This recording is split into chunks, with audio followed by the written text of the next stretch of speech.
Muy buenas a todos y bienvenidos a vuestra casa de Fórmula 1 y bienvenidos a un nuevo vídeo en el cual vamos a seguir comentándoos todas las novedades que han surgido. Todos los temas que os vamos a comentar van a estar detallados en la descripción del vídeo. Y dicho esto, vamos a comenzar con unas palabras confirmando una de las noticias que os hemos estado contando esta semana y que mucha gente no se ha creído, incluso mucha gente ha llegado a decir que los medios que decían esta información estaban mintiendo, que no era real, que no iba a ocurrir, que no existía tales cosas de las que estaban hablando. Pues lo ha confirmado el propio Helmut Marko. Lo estáis viendo en el titular y en la miniatura del vídeo del día de hoy. Estamos hablando sobre el futuro de Checo Pérez porque sí, el futuro del piloto mexicano está en peligro y lo ha confirmado el asesor del equipo Red Bull. No es una información, no es que venga motorsport.com, que venga Automotor Unesport,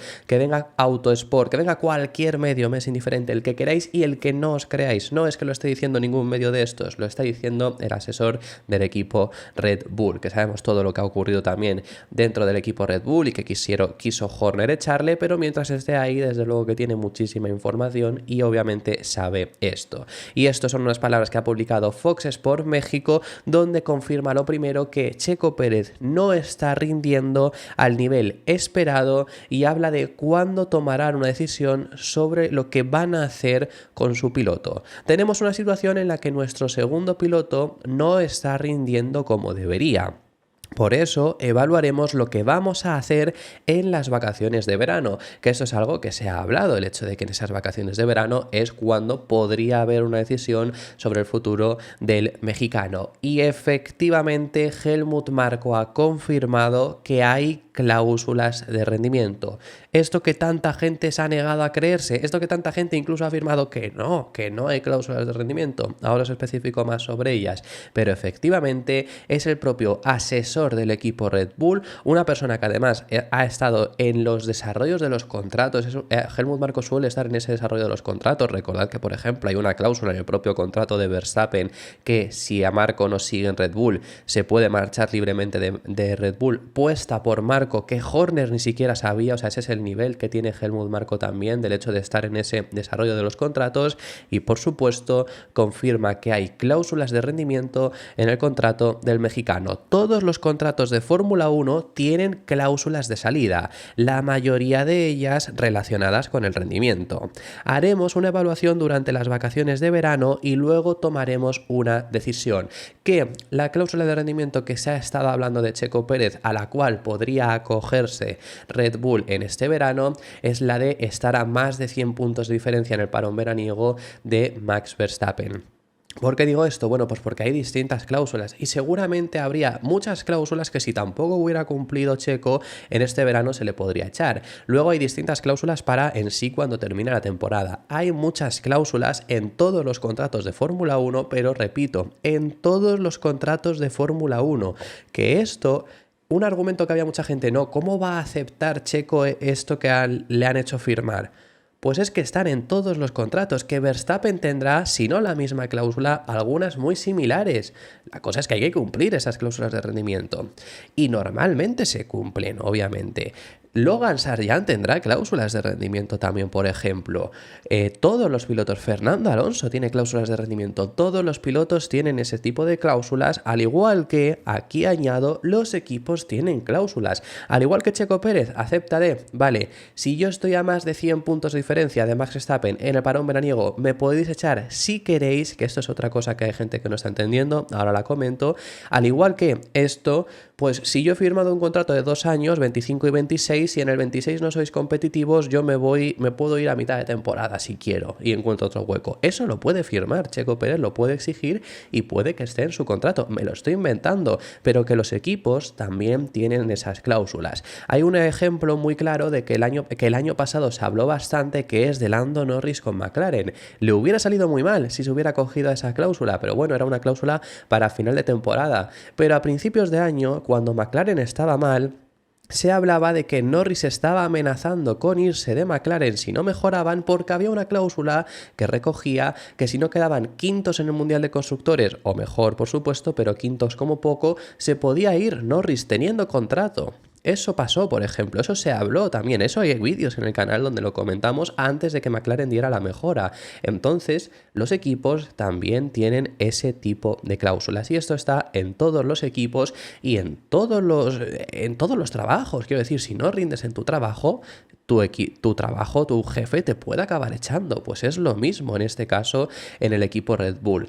Ahora bien, y bueno, y es que encima Red Bull es el equipo que más facilidad ha tenido siempre para echarte aún sin cláusula, porque una cosa es, la cláusula está para, no estás cumpliendo esta cláusula, te puedo echar sin ni siquiera tener, por así decirlo, una consecuencia. Es decir, no te tengo que pagar un extra porque te estoy echando, ¿no? Porque es que hay una cláusula que permite que te pueda echar libremente a estas alturas incluso del año. Pero Red Bull es el equipo que aún sin cláusulas, si no estás rindiendo y no quiero que estés ahí, te podía echar perfectamente. Luego, también otra cosa que quería decir es, hay una cosa que la gente no está entendiendo. Las cláusulas se pueden activar. Es una puerta, por así decirlo, que tienes ahí. Es una puerta que puedo abrir o puedo no abrir, por mucho que esté abierta. En este caso, ¿por qué lo digo? Porque ha habido mucha gente que ha analizado en los 4 años de Checo Pérez, en 3 no ha estado, perdonad, a más de 100 puntos de diferencia de Verstappen en el parón veraniego. El único año que no lo estuvo fue 2022, pero en el 21, en el 23 y en este damos por hecho que por supuesto también, porque tiene ahora mismo 137 puntos de diferencia, es muy difícil a Verstappen además recortarle ahora mismo 37 puntos, va a estar a más de 100 puntos en el parón veraniego. Para empezar, no sabemos si estaban en el contrato antes o solo ha estado en este último contrato. En el de 2023 estaba, porque el contrato del 23 y el 24 es el mismo, quiero decir, se podría haber usado. Pero es que una cosa es que esa puerta esté abierta, esa puerta esté para abrirse, la cláusula de salida, y otra cosa es que la abras. Entonces, una cosa es que se utilice y otra cosa es que no esté.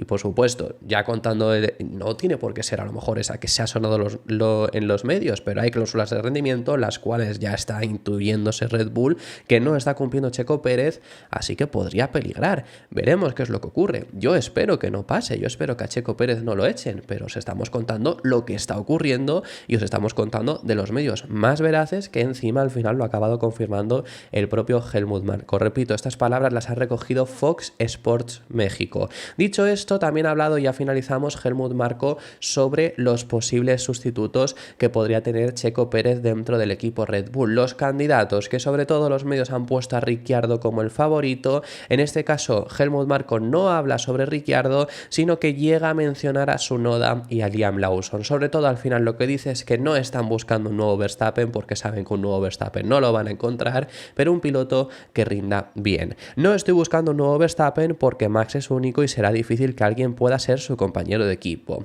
Lawson hará pruebas en Silverstone el jueves, las hizo ayer. Faltan 2 carreras y Lawson tiene varios caminos. También está Yuki Tsunoda, que lo está haciendo muy bien. Fíjate en lo que dice de Lawson, faltan 2 carreras y Lawson tiene varios caminos. Que no sé si va a ocurrir, que no sé si van a activar esa cláusula, pero por lo menos es algo que Red Bull se está pensando. Aquí habrá luego mucha gente que vendrá a decir, a Red Bull no le sale rentable por patrocinadores, por dinero que pueda aportar Red Bull, que pueda aportar Checo Pérez. Y obviamente, por supuesto, pero a lo mejor entre los patrocinadores que te aporta Checo Pérez o perder el título de constructores, prefieres perder los patrocinadores de Checo Pérez antes que perder el título. Porque al final hay un momento cuando Red Bull nunca ha necesitado patrocinadores en sí, porque ya los puede encontrar Red Bull por sí mismo, no necesita que se los traiga su piloto. Dicho esto, eso nunca lo han necesitado cuando no había límite presupuestario y Red Bull se gastaba 500 millones. Estamos en un momento en el que en la Fórmula 1 hay un límite presupuestario de 150 millones. Red Bull se gastaba 500 hace 4 años. No solo Red Bull, Ferrari y Mercedes sobre todo también. Se gastaban 500 millones hace 4 años. Ha entrado el límite presupuestario. Y Oracle le paga 75 a Red Bull. Oracle no es un patrocinio de Checo Pérez ni de Verstappen. Es un patrocinio que ha conseguido el propio equipo Red Bull. Le paga la mitad, solo ese patrocinador, de todo el límite presupuestario. Red Bull no necesita en sí esos patrocinadores que si están mejor, si está el dinero que te puede aportar Checo Pérez, ya no solo de patrocinadores, sino toda la influencia que tiene en toda América, mejor por supuesto, pero si lo pierdes, prefieres a lo mejor ahora mismo, y más ahora mismo que hay ese límite, perder esos patrocinadores que te aporta Checo Pérez a perder el título de constructores. Así que veremos qué es lo que ocurre y aquí os iremos contando toda la información información real que esté ocurriendo acerca de este caso.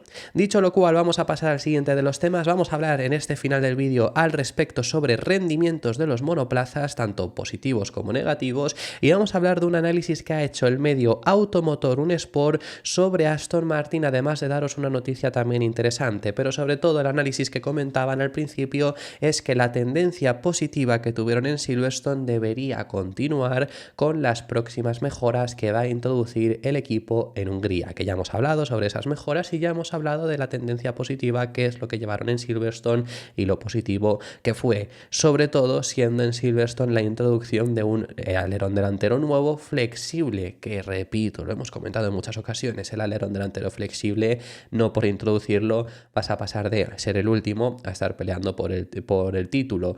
Ahora bien, lo que te da es un mejor balance y es justo también lo que han comentado. Ahora analizan un poco cómo funciona ese alerón delantero flexible, que interesante. Automotor Sport recalca que lo tienen Red Bull, Ferrari, McLaren y Mercedes. Ferrari, McLaren y Mercedes sí se había comentado, pero Red Bull les estaba acusando a estos equipos y ahora en teoría lo tendría.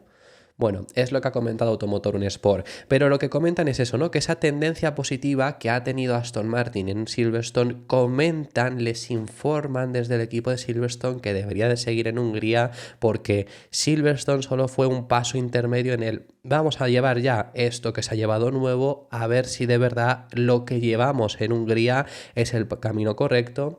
Y por ahora sí lo ha sido. Puede ser que lo que no has introducido y llegue en un Hungaroring no sea el camino correcto, perfectamente lo puede ser, así que solo saldremos de dudas la semana que viene, que bueno, queda una semana para los entrenamientos libres justamente, pues cuando saldremos de dudas en ese momento, pero hasta que no se pruebe en pista no podremos saberlo, pero es la información y es lo que está transmitiendo el equipo Aston Martin, que seguir con la tendencia positiva no implica, repito, pelear por victorias. En el alerón delantero flexible lo que consigues es un mejor equilibrio aerodinámico. Lo que hace es que cuando ejerces esa presión, al final cuando estás en recta, el alerón delantero vence hacia atrás, flexa hacia atrás, como lo están haciendo otros equipos. Se vio muy claro, por ejemplo, en el de Mercedes, en el caso del Gran Premio de Austria, se vio muy claro porque pusieron esa imagen además, y lo que consigues sobre todo es que llevas el aire, el flujo del aire de manera distinta cuando está venciendo ese alerón delantero y hacia el eje trasero, consiguiendo, en este caso en curvas de velocidad rápida,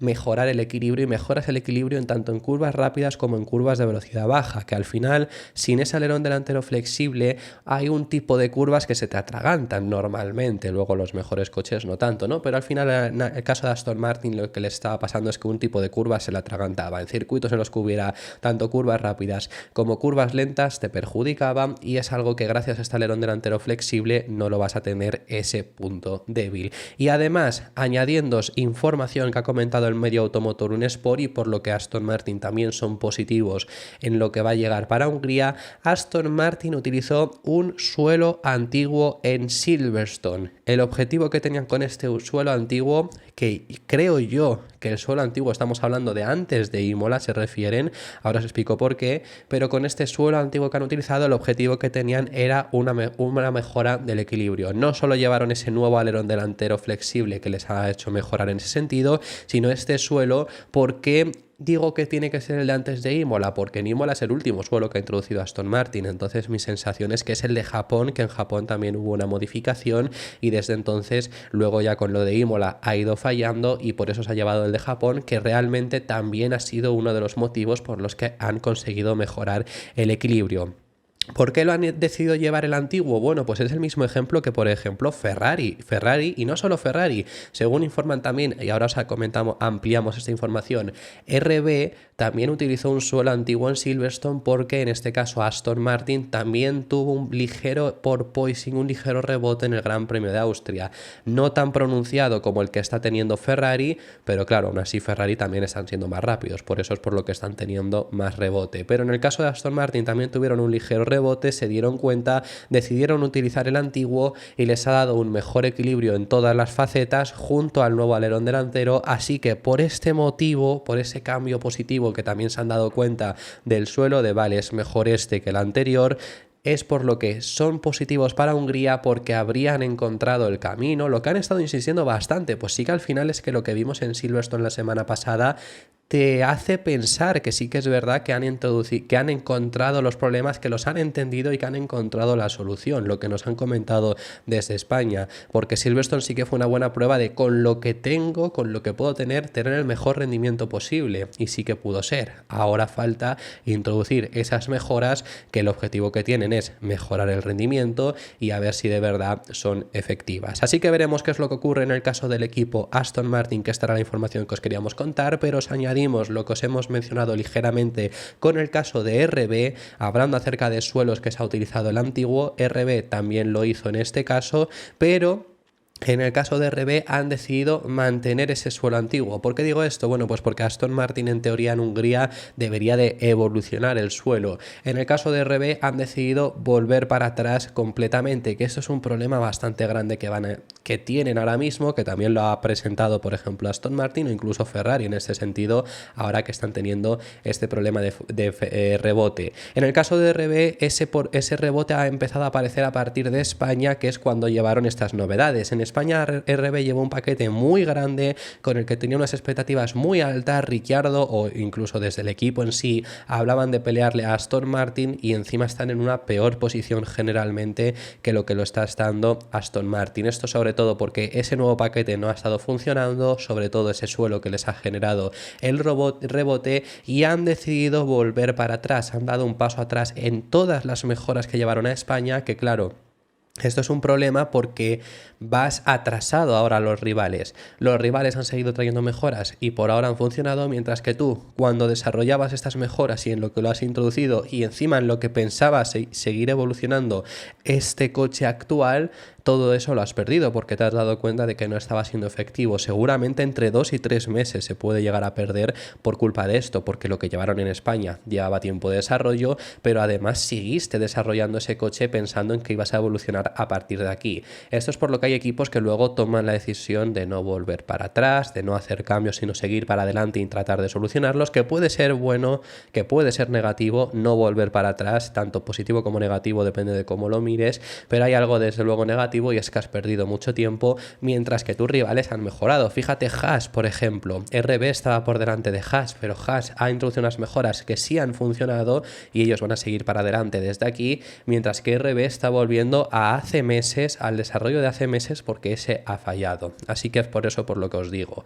Ahora sí, habiéndoos hablado de los suelos, vamos a volver a los alerones delanteros flexibles, porque ha hablado también Mercedes sobre ellos, que es sobre todo a quienes se les ha puesto el foco por ese alerón delantero, porque han sido los últimos y que más mejora han conseguido dar. Recordad que Mercedes introdujo ese alerón delantero flexible en el Gran Premio de Mónaco.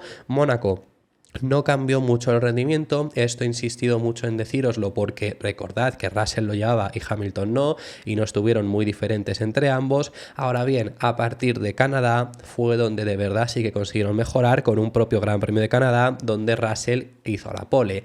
¿Por qué esto se da? Repito, lo he dicho con Aston Martin, el alerón delantero flexible no es lo que te hace estar peleando por esa pole como consiguió Mercedes. Lo que te hace es ese balance con el que consigues ahora sí lo que vas a introducir vaya funcionando. Lo que introduces, si tú piensas en el simulador me debe de dar 3 décimas por vuelta, te las dé, porque Mercedes le estaba pasando como a Aston Martin, que ellos pensaban vamos a mejorar medio segundo, digo algo aproximado, y luego mejoraban 1 décima, y eso era una deficiencia bastante grande en comparación a tus propias expectativas. Ahora sí que lo están consiguiendo y fijaros en la situación en la que estamos, pero en el caso de Mercedes, en el caso de Toto Wolff, dice que no es gracias al alerón delantero flexible. Creo que hay que tener en cuenta que hace 5 carreras ni siquiera éramos aspirantes al podio, lo que parecía el tercer año de falta de rendimiento, y entonces todo encajó.